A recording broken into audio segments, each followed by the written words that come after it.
have to review a little bit. We're holding by El Omer of Sheshes, which is about 6 lines from the bottom of the page. I'm going to go over and summarize a little bit from what we saw from the top of the page in the Gemara until we bring us up to speed. Okay. The Mishnah says that if somebody steals and he lies about it under oath, so he has to pay the atonement is what we call Keren Chaimish V'Asham. Right, so remember those because that's basically the whole discussion today. Keren is principle, Chaimish is the fifth, Asham is a sacrifice. Okay, now let's say he steals from his father, makes an oath, lies about it, admits. And by the way, this atonement is only if you admit. If witnesses come, then your crime is too severe to atone for. You don't get an easy atonement. The atonement, in a certain sense, is a privilege. Okay. And you only get the privilege if you admit to it. Now, let's say the guy steals from his father. So he inherits his father now, and he admits to lying under oath. So does he pay himself? Okay. So the Gemara started off with a major debate here between Rabbi Yossi and Rabbi Kiva. Rabbi Yossi, the basic story was a guy thought that a convert died.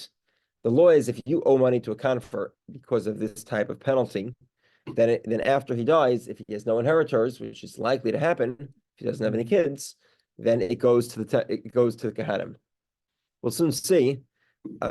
We can start now already. There are 24 Kohanic families, right?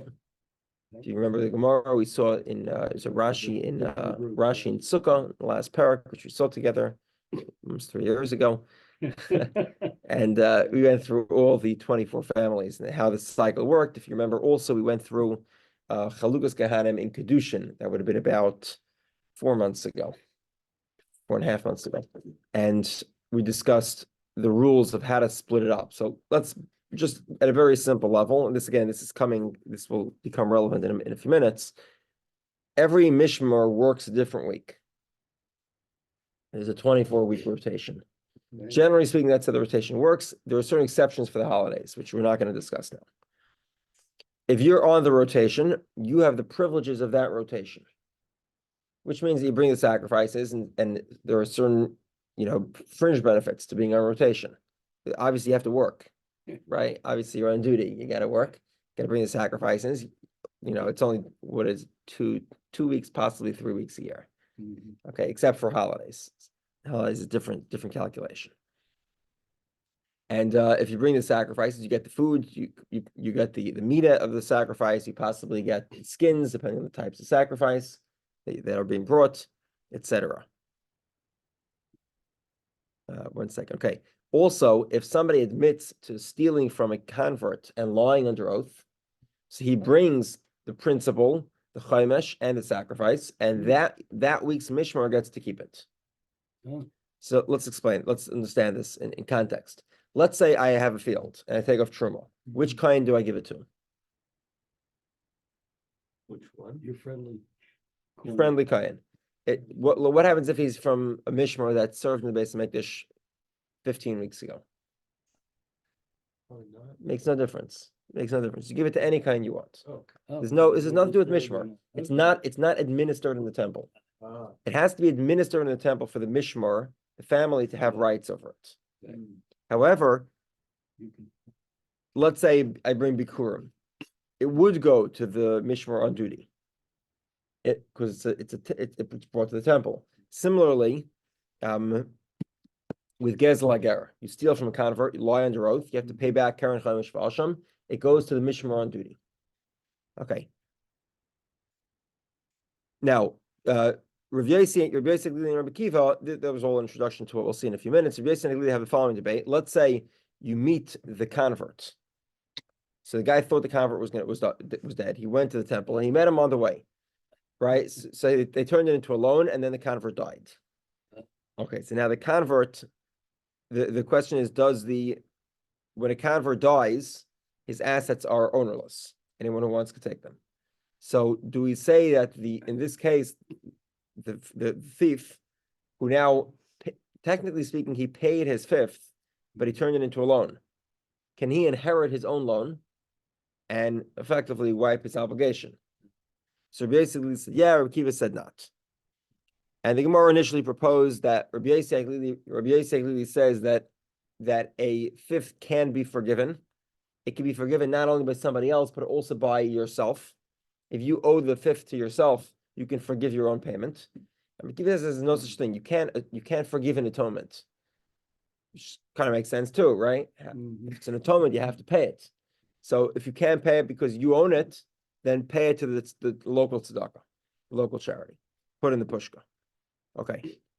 We're at El Amar of Sheshis. We're going to try to split up exactly what the debate here is between Rav Yosef Lili and Rabbi Kiva. Now remember, our Mishnah says that you must pay it. So if a person inherits his own father and inherits his own atonement, no, you can't do that. Can't inherit your own atonement. So what happens? Go pay it to your brothers, go pay it to your sons, go pay it to your uncles. But you cannot get away inheriting your own payment. Doesn't work. You don't get an atonement that way. Okay, okay, now just pause a second here. There's a previous Mishnah that we saw in our parak that says that somebody forgives the Karen, forgives the Chaimish but not the Karen, or forgives the Karen but not the Chaimish. The principal but not the fifth, or the fifth but not the principal. Clearly the Mishnah indicates to us that you can forgive the fifth. So at least some of it could be forgiven. So initially we wanted to say that it was dependent on the debate between Rabbi Kiva and Rabbi Yosef. We rejected that. Now Rav Sheshes says no, it's both according to Rabbi Yosef Lili. Kikam Rabbi Yosef Lili motzi machal acherem avlan avshei lo motzi machal. Rabbi Yosef Lili says you can forgive somebody else's obligation, meaning the victim can forgive the thief, but the thief can't forgive himself. We're the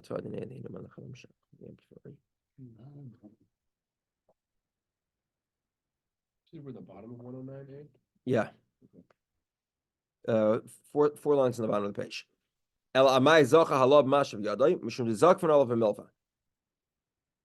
So the truth is you cannot forgive yourself. So what about the fact that the convert that turned the fifth into a loan, right? It is forgiven because the thief inherits the convert after the convert dies. So how does that work? So the Gemara says specifically because they turned it into a loan. That's considered as if he paid it. It's as if he paid it and then borrowed money from the victim, which is permitted. And obviously, in that case, he would inherit his own obligation because the obligation has nothing to do with his thievery. It's a loan. Rava says, it could be that both Mishnayos are Rabbi Kiva. Ki Amar Rabbi Kiva loy matzi machal l'nafshay, aval acher matzi machal. You cannot forgive your own atonement, but you could forgive somebody else's atonement. Okay. So the Gemara says, Mechlal Rabbi Yosef Lili suffer afilu l'nafshay nami matzi machal. Evidently, Rabbi Yosef Lili says that you could even forgive your own atonement. Meaning, if you inherit yourself, you can forgive the atonement. If that's the case, if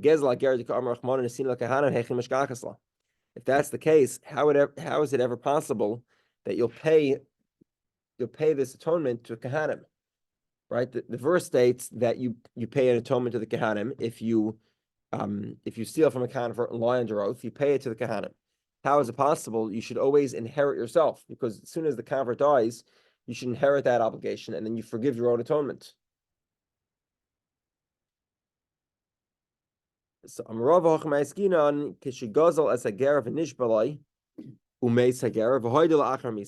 it's possible where he admitted to the robbery after the convert already died. So instead of owing money directly to the convert, as if he admits before he dies, then he owes money to the convert, and then after the convert dies, he inherits his own obligation because the convert doesn't have inheritors, and therefore he can forgive. According to Rabbi Yosef Lili and this version of the Gemara, you could forgive your own atonement, so it's forgiven. So how is it possible you should give it to the convert? You should give it to the Kahanim, where you admitted after the convert already died. So in that case, you create an atonement, an obligation to make an atonement, but in this case, it's not directly to the convert because the convert's dead. So who's it to? It's to the Kahanim. At the moment that he admits, God acquires it and gifts it to the Kahanim. Okay, boy Ravino. Gezel hagiyaris mahu. What's the story if you steal from a female convert? Ish amar achmana v'lo isha, specifically a man but not a woman. Idil ma'orchid akrahu. Normally, the verse talks in the context of ish of a man, but it's not exclusive. Amar of Aaron or Ravina. So Rav Aaron, again, very interesting name by the way. Rav Aaron. Aaron is not a common Talmudic name. The Ravina. So Rav Aaron says to Ravina, Toshma, the Tanya. Let's examine this. Like we learned in the Brisa, ish, enlila ish, isha minayin, kishu aimer hamushav, that which is returned. Harekan shnayim, mushav is plural. Imke matam lemer ish. Why does the Torah specifically refer to a man? Ish at tzarich lachzer achrav, im yesh legayalam, im lav. Katan iat tzarich lachzer achrav, biyadua she'en legayalam. In other words, it depends whether you steal from an adult or a child. Ish here refers to a man, meaning an adult, not a man as opposed to a woman, but a man as opposed to a child, an adult as opposed to a child. Okay, as follows: an adult, you have to suspect that he might have offspring, because he's an adult and he's capable of bearing offspring.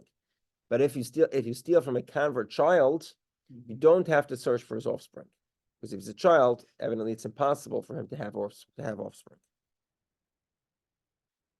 Okay, next brisa.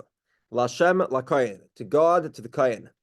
Kana Hashem, God acquires it, v'nosna lakayin, and gives it to the kayin sheba oisei mishmar, of that mishmar. Very important. So the gift of kahanim, like we explained before, this gift to kahanim, it's actually a temple gift, and it's divided up to the local mishmar. Ata amar lakayin sheba oisei mishmar. You're telling me it's to the kayin of that mishmar. Any other kol kayin sheyirtza. Maybe like truma, it can go to any kayin you want. Truma doesn't go to the kayin of that mishmar. It's not dependent on the mishmar. You give it to whichever kayin you want. Maybe that's the same case. So you have to bring an El HaKippurim. El HaKippurim is an Asham. El is a ram. HaKippurim means atonement. What's the ram of an atonement? That's what we spoke with. That's the Asham. But Asham is an atonement sacrifice. So you bring, we'll soon see in more detail, but like what happens is you actually bring them together. You take the money, the fifth, and a sacrifice, and you bring them all to the temple at once. As a matter of fact, if you bring the sacrifice first and then the money second, not going to work. It doesn't work. It's not valid. And we'll get to it. We'll discuss it more. Okay. Because the Torah refers to the El HaKippurim, meaning the money, but also don't forget to bring the sacrifice. Meaning the money is like the sacrifice. It goes to the kayin of that mishmar.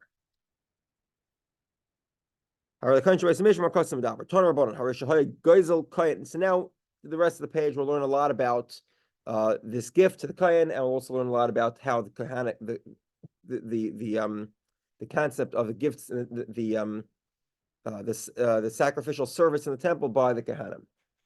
You started to talk about if it's a female. So we resolve that. It's not exclusive. It's not exclusive. It's not exclusive. It's when the Torah says ish, a man. Yeah. It doesn't mean man as opposed to woman. It means man as adult as opposed to child. But the rule would be true for both a man and a woman. In both cases, they have the law. If you don't give them the atonement and you're obligated to give it, you have to give it to the kahanim. You give it to God, and God gives it to the kahanim.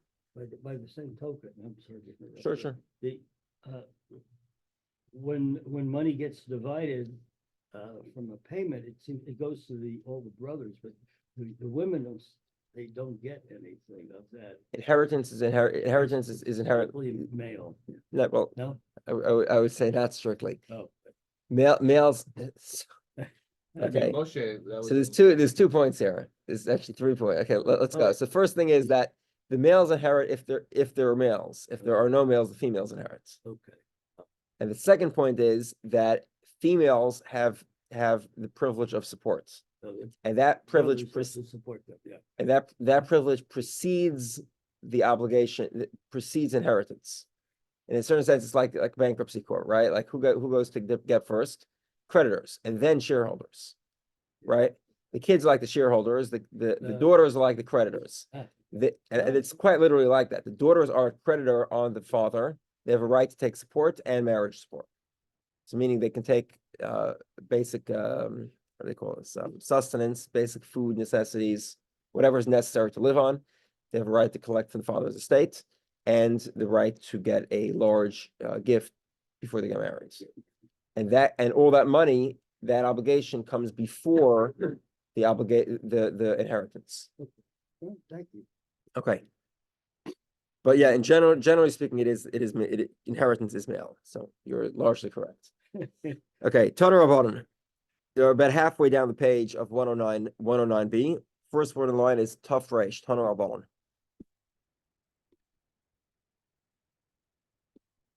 Okay. 109b, a little less than halfway down the page. Tanur Rabbanan, first word in the line. Tanur Rabbanan, Shahay Goitz L'Kayan. A guy steals from a Kayan. Minayin Shlo Yomer Ha'il V'Yoitz L'Kahanim Harehu Takas Gadi Yehei Shali. Okay, so this is a sad story. The thief was a Kayan. So this is a very convenient idea. So he says, you know what? I'm going to return it when it's my mishmar's turn, and I'm going to give it to myself. It's a fantastic idea. Minayin Shlo Yomer. You cannot say this. V'dinhu. Okay, so now the general rule is, when he's in the mishmar, he could take other people's gifts. So for sure he should be able to take his own gift. Like Rav Nosson says it slightly differently.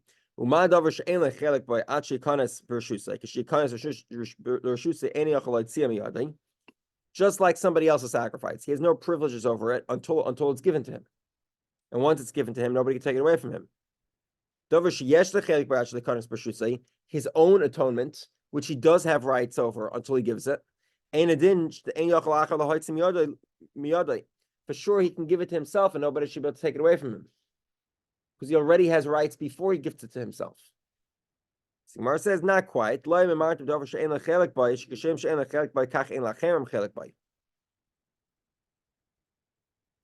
It's a little bit different because by a regular sacrifice, nobody has any rights or privileges over that item. Not right. It belongs to the original. If you bring a sacrifice, who owns it? You own it until the sacrifice is brought. You don't own it. Okay, you have rights or privileges over it. Timer begezel, but unlike the guy is a thief. Because the money of the robbery is divided up amongst the whole mishmar. A regular sacrifice, you could choose a kain in the mishmar and give it to him. But the money of this atonement money has to be split evenly. So they all do have rights. He has to take out the atonement, the payment plus a fifth, and gift it to all the kahanim. Like we said, by the way, a fifth is in English would be called 25%. It's an outside fifth. Okay. So we have a problem here. The general rule here is that when you bring a sacrifice, the kahanim of that mishmar bring the sacrifice and they get all the benefits. They get the meat, they get the skins, etc. However, there's an exception. If a kohen brings a sacrifice, he can bring it himself.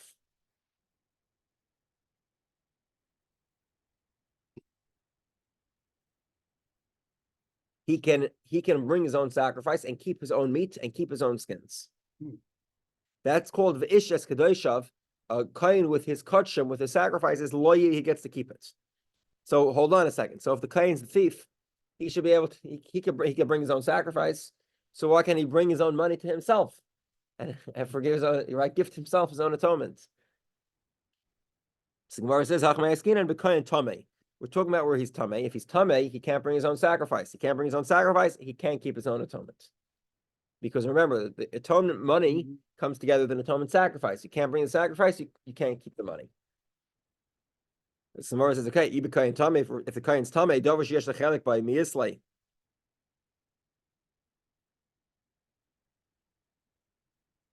One second.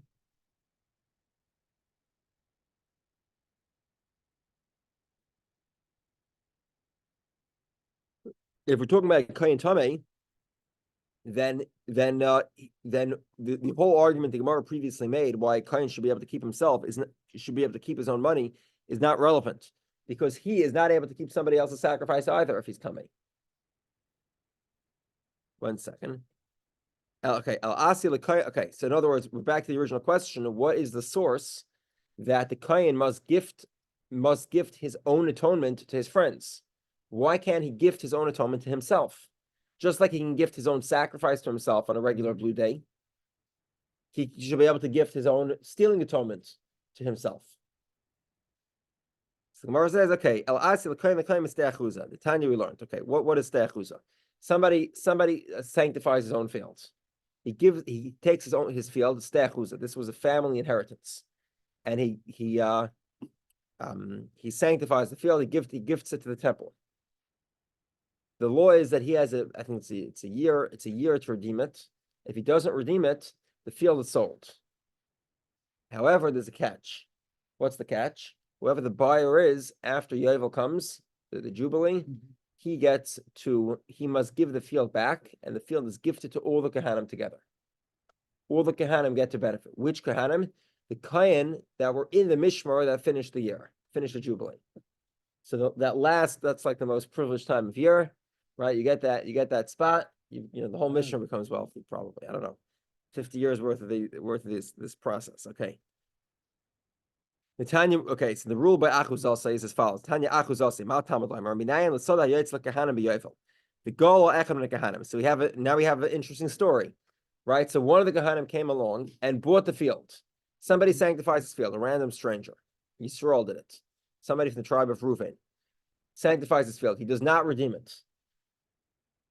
So one of the rich Kahanim come along and buy the field. So he has this great idea. He says, when it comes Yovel time, I'm going to give the field to myself. Right, because it goes back to the Kohanim. I'm a Kohen, so I'm going to give it to myself. Fantastic idea. How did the field get cut?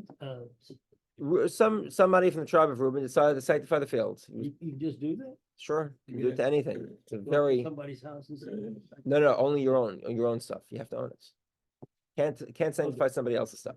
so the field is The field, owned the by field. Kohen. So it was by owned by Reuben. somebody in the tribe of Reuven, Okay. and it was I don't know, Reuven tribe is somewhere in the north, I think. Oh, it's owned by, okay. Owned by It's somebody in the a tribe of Okay. Reuven. It's in Reuven's inheritance, I didn't catch that. and now he sanctified it. Okay. What does that mean, sanctified? He gifted it to the temple fund. And in Gemara terminology, it's commonly called hektish. Yeah. He made it hektish. Why? I don't know. He Rather felt than- particularly magnanimous. Okay, not because he owed In it. one of the Gemaras, the Yeah. Gemara says that his son wasn't following his ways. He wanted to shake up his son, so he gifted all of his money to the temple. Okay. That was it was a famous story we saw in the Gemara, right? Shake up his son. What? Rabbi Kiva was his servant. Rabbi Kiva didn't get paid. The whole story. Okay, whatever it is. Not for now. Okay. So we have this. So he has this brilliant idea. The Kohen who buys it, he says, "I'm going to give it to myself at the end of Yovel," because it goes back to the Kohanim. I'm a Kohen, so I can give it back to myself. It should belong to me. If I can get other people's fields after Yovel, let's say the Gizbar. The Gizbar is the custodian. He's the czar. The governor or whatever. He's the treasurer is probably the right word for it. So the treasurer sells it to somebody from the tribe of Zvulun, let's say. So the guy from Zvulun has to give it to the Kohanim. So I'm a Kohen, I should be able to give it to myself. If I can get from Zvulun, I for sure should be able to get from myself.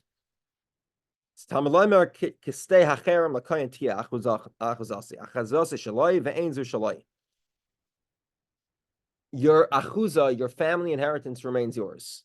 This does not remain yours. It's given out to cherem, like the cherem is like how do you say cherem? There's like government, like a seized items. Like when the government seizes it and they distribute it, that's how it's given out. Your stachuz is yours. This is not. How is it given out? We take it away from him and we split it up into as many pieces as necessary and give each kohen a piece. And similarly, stealing from a convert, even if a kohen is the thief, we do the same method. He gives it to the kohen of that mishmar. We cut it up into a lot of pieces. We'll soon see. It might not be so easy, actually. We'll get to it. That there might be some additional penalties. We'll discuss soon. And you give it to every kohen of that mishmar. Tana Rabbanan. How do we know that a kohen can bring his own sacrifice whenever he wants? The verse says, whenever he desires, he comes to the temple and he serves. Any kohen at any point in time can always come to the temple and serve. Now, but he has, but he serves his own carbon, not somebody else's carbon. How do we know that the service and the skins are his? A kohen gets to keep his own sacrifices. Okay, it said if the kohen is ineligible to serve because he has a balmum, he has a blemish. There's a certain list. It's 20, I believe it's 24 blemishes, maybe. Then I don't remember the exact number. So he can't serve. If he can't serve, he has to give it to the kohen of that mishmar. As we'll see, let's say he's elderly or ill. He can give it to any kohen he wants. And we'll have to explain what's the problem with being old or ill. However, one second.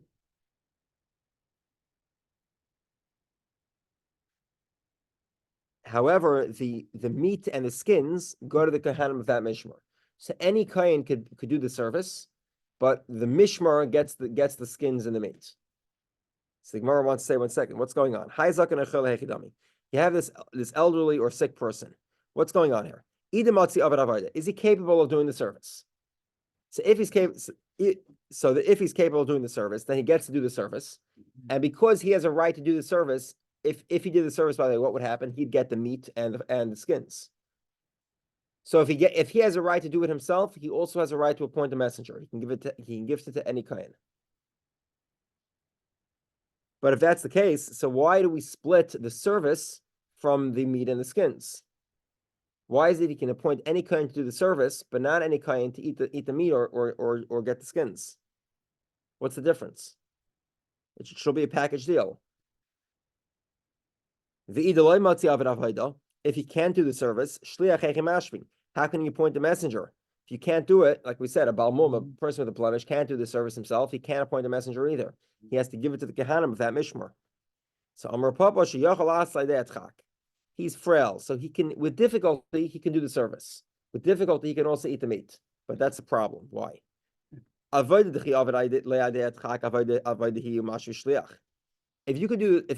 frail kohen can do the service with great difficulty, he needs a cane to walk up the mizbeach, let's say, or two people have to hold him. That's fine.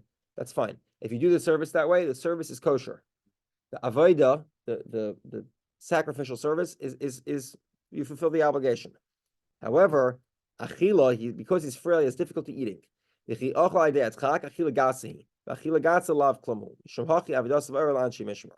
what's the problem here? He has difficulty eating. The rule here is that kachim, sacrifices, must be eaten l'te'oven. You must desire the food that you're eating. Okay, you must enjoy the steak. If you're frail and you're having difficulty enjoying that steak, it's too much chewing, it's too difficult to eat. So then you're not allowed to eat it. Why? Because you don't desire it. If you have to push yourself to eat it, no good. So he's ineligible to eat his own sacrifice. So therefore, he can appoint a messenger to do the service because he could do the service. He can't appoint a messenger, however, to eat the sacrifice and therefore get the skins, because whoever eats gets the skins, because he's unable to eat the meat because he's frail, and he doesn't desire the meat.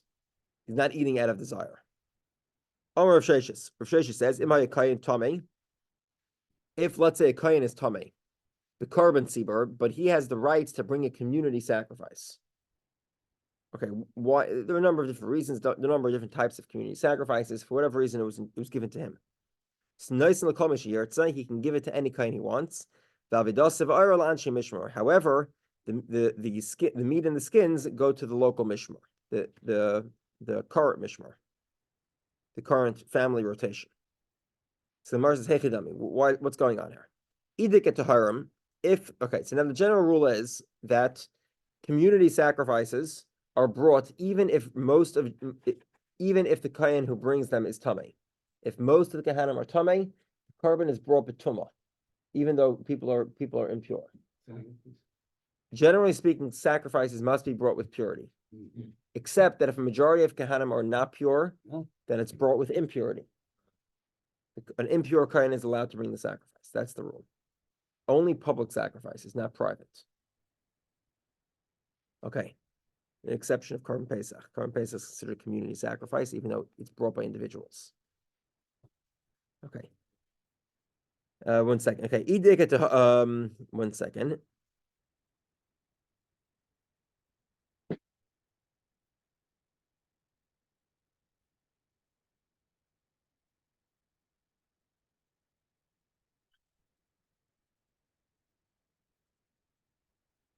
Okay, 1 second. So now, the Gemara wants to know, hey, Kedam, let's say the Kahanim are ritually pure.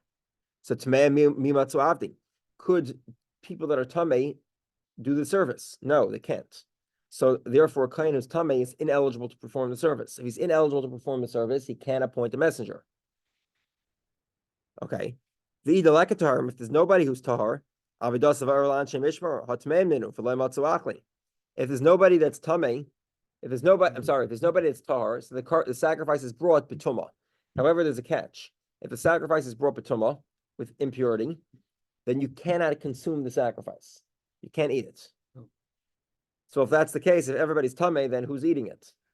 Right? Nobody's able to eat it. So the Gemara says, okay, what happens, very interesting. The people that are fit to do the service can't eat the sacrifice because they're all Tamei. But, however, there are people that are Tahar. They're just Bali Mumen. They have blemishes.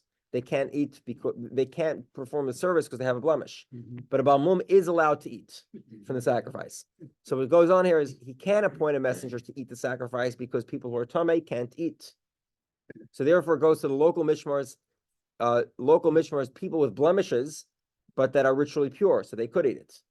But because the service, most of the Jewish people at that point are impure, most of the Kahanim at least are impure, so therefore the service could be performed by the impure, so therefore a random Kohen can appoint a messenger to do the service. Okay. What line are we on? We are on 110a. We're about 8 lines above the Mishnah. Amar Rava. I'm sorry, no. Amar Rav Ashi. Rav Ashi is the first person in the line, about 7 lines above the Mishnah. Amar Rav Ashi, Imai Kohen Gadol Einin, nice. Okay, so now we continue on the same theme. Imai Kohen Gadol Einin, nice in the Kol Kohen Shiyartzu. Avidasav Ayra La Anshe Mishmar. Okay, we have a Kohen Gadol who's an Einin. What's an Einin? An Einin is someone who recently lost a relative. Now, generally speaking, a Kohen who's an Einin is not allowed to do the service. However, Kohen Gadol who's an Einin is allowed to do the service. What? Correct. And therefore, he can appoint, even though he's not part of the Mishmar cycle, he can do, by the way, Kohen Gadol can do service any day of the week. He can do whatever he wants. He has rights to stop the local mishmar. He has to do it personally, or he can appoint a messenger. He has executive authority in the temple.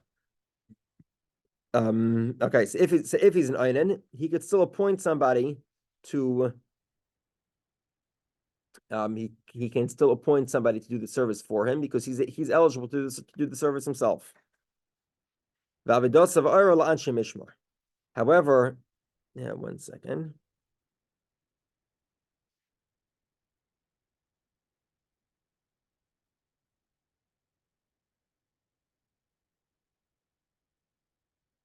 However, the meat and the skins, those go to the local, the current mishmar.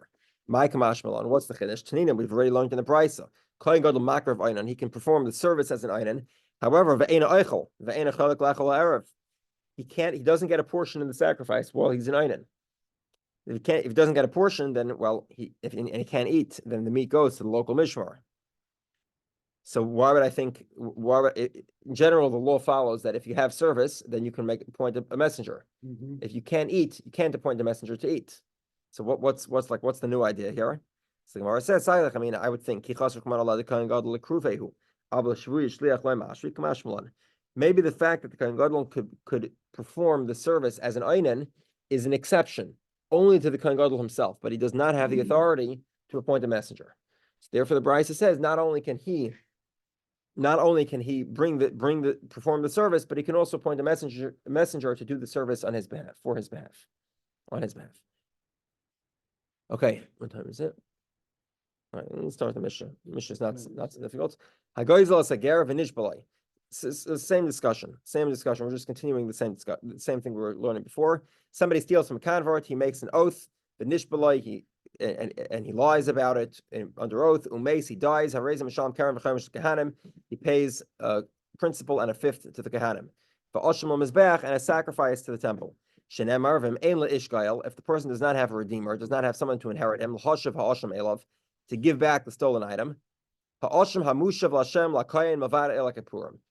The gift is given to the Kohen besides for the sacrifice. That is required to atone. And we'll get to the specifics of the verse probably tomorrow. He was bringing the stuff up to Jerusalem, and then he dies. Because the guy died, this is the thief. The thief dies because the money was not yet given to the Kohen, and an atonement is not required at this point because he's dead. Because he died, there's no need for an atonement. The money goes back to his kids. The sacrifice, however, you're stuck. The sacrifice has it's a sin offering. A sin offering must be given for the one who separated it. But the one who separated is dead. He doesn't need a sin offering to atone for his sins because he died. So if that's the case, the animal is no longer viable as a sacrifice.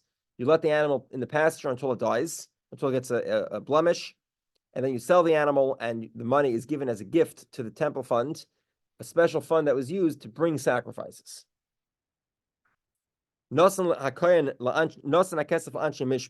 He gives the money to the people of the current mishmar, umeis, and then he dies. The inheritors, even though the sacrifice wasn't brought yet, so he hasn't gotten a full atonement, because he gave the money, it's too late. They can't take away the money. Once the money is given to a kohen, it stays by the kohen. Okay, there are two. The first mishmar, it was a family called Yehayarav. Yehayriv. The second mishmar was called Yedaya. So what happened? Nasan Akesef Yehayriv. He gave the money to the first mishmar, Yehayriv, and gave the sacrifice, the Osham Liyadaya, to the second mishmar. Yotza Osham Liyehayriv, the Kesef Liyadaya.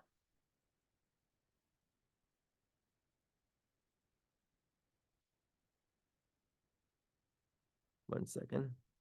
I'm sorry. Yotza. He fulfilled his obligation. However, let's say he does the opposite order. Instead of giving the money first and then the sacrifice, he gave Osham Liyehayriv, the sacrifice to Yehayriv, the Kesef Liyadaya, and the money to Yedaya. If the sacrifice is still around, the mishmar of Yedaya should bring it. But if it's not around, you have to go and bring a second sacrifice. Why? And this is the critical part. If you give the Karen and the Chaimesh, the principal and the fifth, before the sacrifice, you do fulfill the obligation. However, if you bring the sacrifice prior to the money, prior to making the repayment to the Kahanim, so then you don't fulfill the obligation. Nosan as a Karen, v'lo nosan as a Chaimesh, ein a Chaimesh ma'akev. Critically important to remember is that the fifth is not a requirement for the atonement. The main requirement for the atonement is the principle and the sacrifice. The fifth you're obligated to give, but it's not as important for the atonement. Okay, have a great day. I could agree. We have a